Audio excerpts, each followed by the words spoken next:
여러분 안녕하십니까, 빨간아재입니다.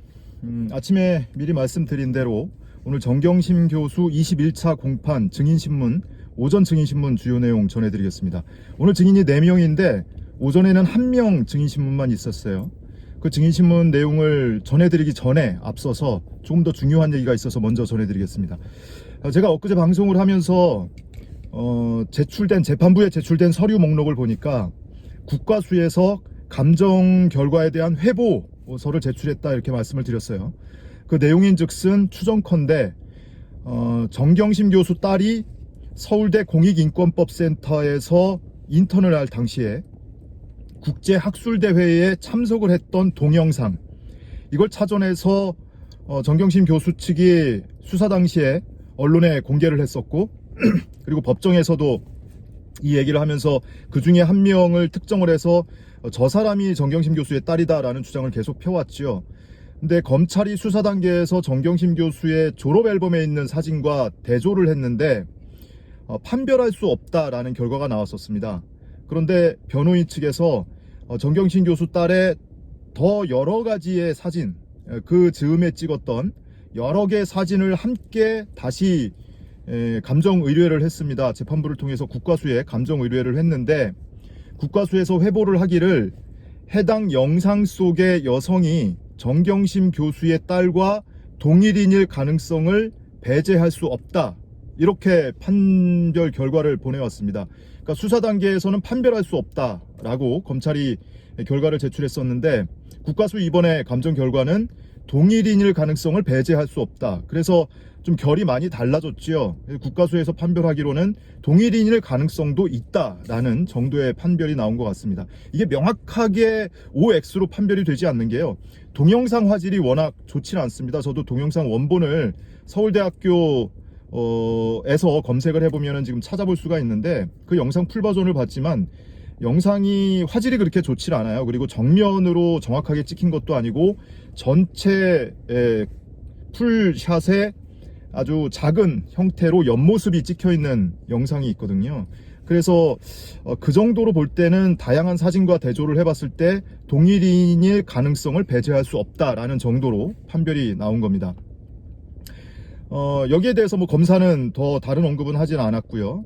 재판부에서는 뭐가 좀 증인들의 증언도 엇갈리고, 그리고 국과수에서도 어쨌든 그나마 조금 동일인일 가능성에 대해서 조금 가능성이 높아진 답변을 내보내기는 했지만 명확하게 결론이 나지는 않잖아요, 감정 결과도.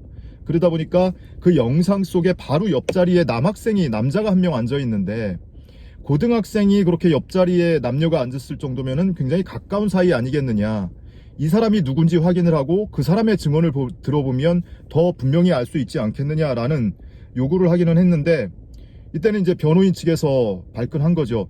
이건 형사재판이다, 입증할 책임은 검사에게 있다, 왜 자꾸 피고 측에게 본인 동일인이다 라는 사실을 입증하라고 주장을 하냐.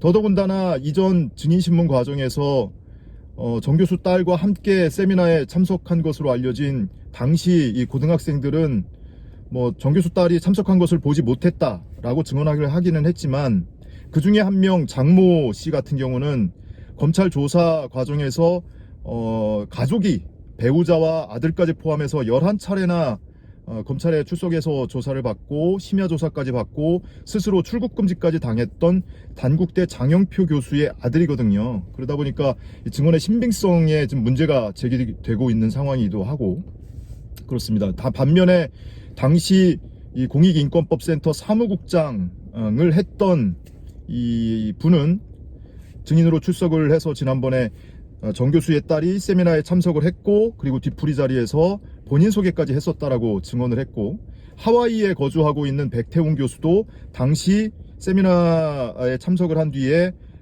조국 교수의 딸이라고 소개를 받았고 본인이 격려까지 해줬다라고 주장을 하고 있잖아요. 그런데 자꾸 부모가 자기 딸 맞다고 하고 또 현장에서 딸을 봤다는 증언도 나오고 있는데 어디까지 피고 측이 입증을 해야 되는 거냐. 그때 이제 재판부가 뭐 꼭 제출할 필요는 없어요.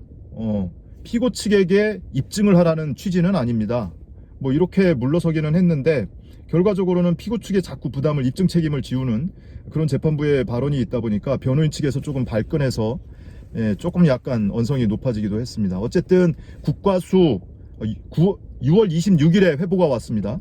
6월 26일자 국과수의 감정의뢰 회보에는 동영상 속의 인물이 정경심 교수의 딸과 동일인일 가능성을 배제할 수 없다라고 조금 열린 가능성을 회보를 했다는 사실 우선 전해드리고요. 오전에 증인신문에 한 명이 있었는데 누구냐면 이모 씨인데 이분은 주식이나 또는 파생상품 투자와 관련된 전문가입니다. 뭐 교육을 하러 다니기도 하고요. 그리고 무슨 창업자들을 상대로 교육을 하기도 하고 이런 분인데 정경심 교수와는 한 5년, 6년 전부터 알게 됐고 굉장히 자별하게 지냈습니다. 그래서 통화도 많이 하고 문자도 많이 주고 받고 하다가 정경심 교수가 선물 옵션과 관련해서 교육을 받고 그리고 모의 투자를 하고 하는 과정에서 이분이 조언을 많이 해줬는데 굉장히 큰 손실이 났어요. 그게 한 2억대 손실이 났었다고 합니다. 그러다 보니까 이분이 본인이 좀 알려줘야 되겠다, 가르쳐줘야 되겠다 직접. 그런데 정경심 교수는 다른 투자증권 회사의 계좌가 있었고 이분이 쓰는 계좌는 대신증권 계좌인데 이 증권회사가 다르다 보니까 이 뭐랄까요, 이 UI나 UX가 좀 다른 거죠. 그래서 차트 보는 법도 다르고 뭔가 전화로 이거 하세요 저거 하세요 하기에는 굉장히 불편했던 거예요. 그래서 한 서너 차례 권유를 한 끝에 정경심 교수는 나는 이거 너무 손실이 많이 나서 선물 옵션 그만하고 싶다라고 거부를 했었는데 이분이 설득한 끝에 나중에 본인이 계좌를 만들어서 본인의 계좌 앱 설치해주고 그리고 아이디와 비밀번호 알려주고 공인인증서까지 두 명이 같이 사용이 가능한 프로그램이었다고 합니다. 그래서 그걸 직접 깔아주고 본인이 직접 확인하면서 어떤 종목 추천도 하고 이거 사라 저거 사라 이거 팔아라 이런 시점도 직접 교육을 해주고 이러면서 굉장히 한 장기간 몇 개월이죠? 한 6개월 6개월이 좀 넘던가요? 하여튼 몇 달 동안 이렇게 교육을 시켰던 겁니다. 그래서 차명 계좌를 이용했다. 그래서 금융실명법 위반 혐의와 관련한 명의인 중에 한 명인 거예요. 근데 이분 증인신문을 하는데 검찰이 한 40분 했는데요. 뭐랄까 검찰의 신문이 너무 무성의한 걸 이렇게 느낄 정도였어요. 그러니까 수사자문단 오늘 보니까 뉴스 보니까 추미애 법무부 장관이 수사자문단 구성을 중단해라 라고 지휘를 하기도 하고 그래서 윤석열 총장이 아무튼 굉장히 지금 뉴스 나오는 걸로만 봐서는 궁지에 몰려있는 그런 형편이죠. 그러다 보니까 이 특수부 검사들이 뭔가 기운이 빠졌나? 하여튼 뭐 굉장히 뭐랄까요 예상했던 것보다 검찰의 주신문이 굉장히 느슨했달까요? 아니면은 더 확인하거나 추궁할 게 없었던 거일 수도 있고요. 아무튼 느낌은 굉장히 뭐 좀 하는 거 같더니 좀 끝난다 뭐 이런 느낌이었어요. 그리고 변호인 측에서 이제 반대 신문을 했는데 종합적으로 보면 이분은 본인이 계좌를 만들어서 정경심 교수가 사용하도록 또는 같이 사용할 목적으로 제공한 사실은 인정합니다. 그런데 금융실명법상에 이것이 위법이 되려면 탈법 목적으로 타인의 실명으로 개설된 계좌를 이용해야 되거든요. 이 탈법 목적이 아니다라는 데에 방점이 찍혀요. 교육 목적이었다. 이 선물 옵션을 가르치기 위해서 교육 목적이었다. 실제로 이분의 주장을 뒷받침할 만한 굉장히 많은 거래 내역과 그리고 문자 또는 통화 내역이 법정에서 현출되기도 했거든요. 이분이 정경심 교수에게 주고받은 텔레그램 문자라든지 SNS 문자 내용을 보면 어떤 내용 종목에 대해서 이야기를 하고 뭐를 언제 사라 뭐를 언제 팔아라 몇 주 사라 이렇게 수도 없이 가르쳐주고 교육하는 내용이 수두룩하게 나옵니다. 이 선물 옵션 거래는요 아무나 우리가 증권계좌 개설해서 돈 입금해놓고 원하는 종목 찾아서 매수하고 이렇게 쉽게 할 수 있는 게 아니고요. 몇 가지 조건이 필요하다고 해요. 워낙 리스크가 위험도가 높기 때문에 교육 과정도 이수해야 되고요. 그리고 모의 투자 프로그램도 이수를 해야 되고 이런 과정이 필요하다고 합니다. 그래서 정경심 교수는 이분이 계좌 개설을 해서 제안을 해주기 전에 이미 선물 옵션 투자를 하고 있던 사람이기 때문에 그 교육 이수 과정은 다 마친 상태였고요. 다만 손실이 자꾸 나고 이분이 뭔가 투자 정보를 주고 제안을 하고 권유를 했는데 결국에 이분도 손실을 입었고 정경심 교수도 손실을 입었고 하다 보니까 본인이 미안해서 직접 가르쳐줄 요량으로 계좌를 개설해서 수시로 본인이 코칭을 하면서 수개월 동안 이렇게 교육을 했던 겁니다. 그러니까 탈법 목적으로 거래를 한 것이 아니고 교육 목적으로 이 소액 거래를 이렇게 수백 회 했던 거죠. 더더군다나 공직자윤리법상에 이 선물 옵션 거래, 파생상품 거래는 제한이 돼 있질 않습니다. 그러니까 선물 옵션 거래는 공직자윤리법상에 무슨 뭐 재산 신고 공개가 되는 것을 피할 목적으로 차명 계좌를 이용하거나 이럴 이유가 전혀 없는 거예요. 그리고 다만 그 계좌를 이용해서 일반 주식 거래를 한 것도 일부 있기는 해요. 뭐 가장 많은 금액, 뭐 10만 원, 20만 원부터 시작해서 가장 큰 금액을 거래한 게 건당 145만 원 정도 거래를 했다고 하는데 150만 원이 채 안 되는 금액이에요. 그러다 보니까 이분이 저는 뭐 선물 옵션 거래를 해본 적이 없어서 모르겠어요. 근데 이분 설명 중에 듣다 보니까 선물 옵션을 하려면 일반 현물 주식도 함께 거래를 해서 리스크를 줄이는 거죠. 그걸 해지라고 표현을 하던데 리스크를 줄이기 위해서 이쪽에서 손실이 나면 이쪽에서 보충을 하거나 뭐 이런 방식으로 해서 이 현물 거래도 같이 한다고 그럽니다. 그런 차원에서 그걸 가르쳐 주기 위해서 아주 소액을 거래를 했던 것 뿐이다. 그렇기 때문에 더더군다나 이 공직자 가족이라 하더라도 공직자윤리법상에 총액 3천만 원까지는 보유를 할 수 있거든요. 주식도 일반 주식도 보유를 할 수가 있습니다. 지금 최강욱 대표 같은 경우는 그 관련된 건 때문에 누군가가 고발을 해서 지금 뭐 재판을 앞두고 있기도 하죠. 바로 그런 내용입니다. 공직자 가족이라 하더라도 3천만 원까지는 일반 주식도 보유할 수 있고 그리고 선물 옵션 거래는 제한이 없다. 바로 이런 내용이기 때문에 어떤 탈법의 목적이 없었다는 겁니다. 오로지 교육을 시켜주고 가르쳐줄 목적으로 그 계좌를 이용했을 뿐이다.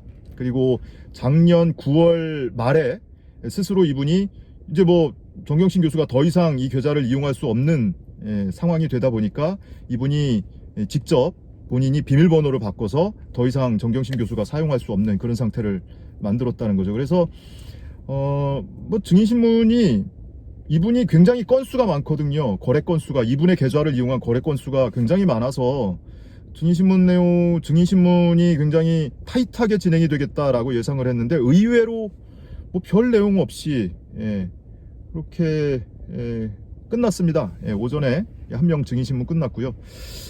오후에 나머지 3명이 예정이 되어 있어요. 우선 오후 2시에 서울대 공익인권법 센터장을 했던 한인섭 교수 증인신문이 예정이 되어 있는데요.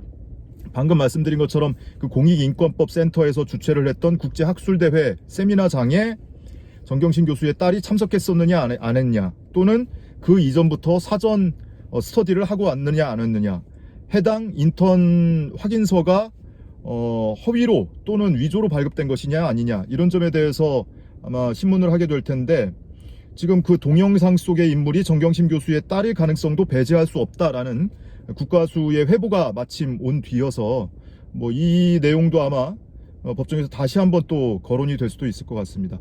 뿐만 아니고 오후 뭐 4시 반 아마 예정이 되어 있는 것 같은데요. 동양대 조교 김모 씨에 대한 증인신문, 그리고 함께 검찰이 함께 신문을 하겠다라고 요청을 했던 동양대 행정지원처장 정모 씨, 이렇게 증인신문이 예정이 되어 있는데 이 증인신문이 굉장히 관심이 많이 가고, 특히나 저는 이제 개인적으로는 제가 직접 연관이 있다 보니까 더 관심이 많이 가는 증인신문입니다. 그런데 한 가지 조금 새로운 소식이 들려온 게, 어제 동양대 교원 인사가 있었다고 합니다. 그런데 이 정모 씨가 교원 인사팀장이 아니고 행정지원처장이었단 말이에요. 처장 보직자였는데 어제자 인사에서 동두청 캠퍼스 팀장도 아니고 보직 없이 팀으로만 그냥 그렇게 발령이 났다는 거예요.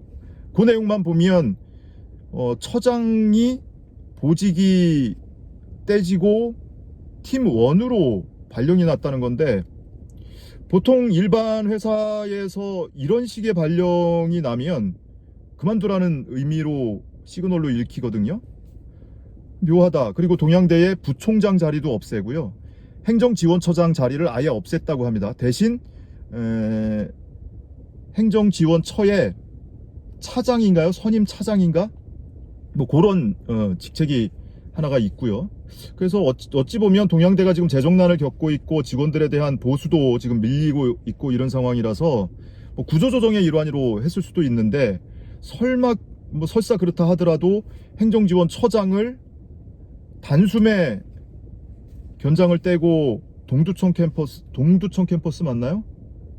아무튼 여기 서울에 있는 그 분교 형식의 캠퍼스의 팀장도 아니고 이렇게 발령을 냈다는 게, 이거 뭔가 좀 뭘까? 배경이 뭘까? 이런 궁금증이 하나 또 생기기도 합니다. 이분에 대한 어쨌든 증인신문도 예정이 함께, 아마 김조교하고 이 정모처장, 이제는 처장이 아니지만 전 처장과 대질 신문이 법정 앞 안에서 이루어질 수도 있을 것 같아요.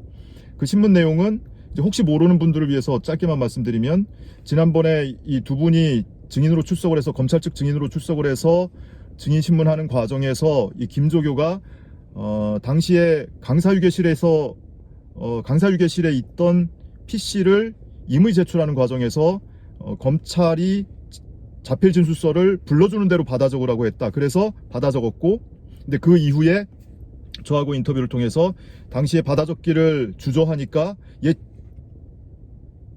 징계해야 되겠다며 이렇게 강압적인 분위기를 연출해서 결과적으로는 받아 적을 수밖에 없었다. 이런 얘기를 저하고 인터뷰에서 하는 바람에 그 얘기를 법정에서 다시 한번 신문을 하려는 그런 변호사 측의 신청으로 증인으로 채택이 되어 있습니다. 당시 임의 제출 과정 그리고 이후의 후속 절차까지 검찰이 법적 절차를 제대로 지키지 않았다. 그렇기 때문에 이 강사유괴실에 있던 PC 본체 2대를 제출한 것은, 거기서 추출된 파일은 위법 수집 증거다라는 변호인 측의 주장을 뒷받침하기 위한 증인으로 채택이 된 겁니다. 자, 이 내용은 저녁에 필히 또 전해드려야죠. 저녁에 공판이 마무리되는 대로 여러분께 다시 한번 소식 전해드리기로 하고, 오전 공판 진행 상황은 이 정도로 마치겠습니다. 고맙습니다, 여러분.